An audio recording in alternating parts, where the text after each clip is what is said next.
আসসালামু আলাইকুম গাইস। বহুদিন একটা চেষ্টা করলাম একটা ব্লগ ভিডিও দিবার লাগিয়া, কই আজকে দিলাই। তা আজকে তোরা মাছ আনছে আর সবজিও আনছে, আলু টমেটো আনছে। আর তো ওই মাছটি একটু ব্লগ ভিডিও বানাইছেন, কেমন হয় যদি ভুল হলো খারাপ পাইবা না।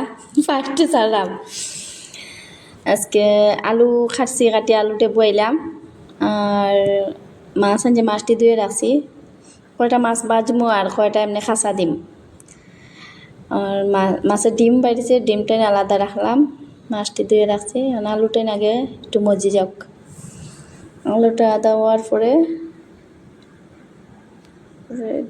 একটু মাছের মাথাটা ছাড়লাম, টমেটো ছাড়লাম, কাঁচামরিচ ছাড়লাম, সারিয়া এখন তেল লাড়িয়া একটু কুড়িয়ে দিম। পরে মাছ আছে পরে ছাড়মু, এটা একটু মজি যাক। একটু ঝুল দিলাম, মাছ ছাড়ি দিছি, মাছটা দেখাইতে পারলাম না। মাছটা একটু কাঁচা ছাড়ছি, ওটা কেউ কাঁচা খায় কেউ বাজা খায়, বহুত প্রবলেম। ঝুল দিছি, মাছটা দিয়ে এখন ডাকি দিলাম, মাছটাকে ওটা বাজি করলাম।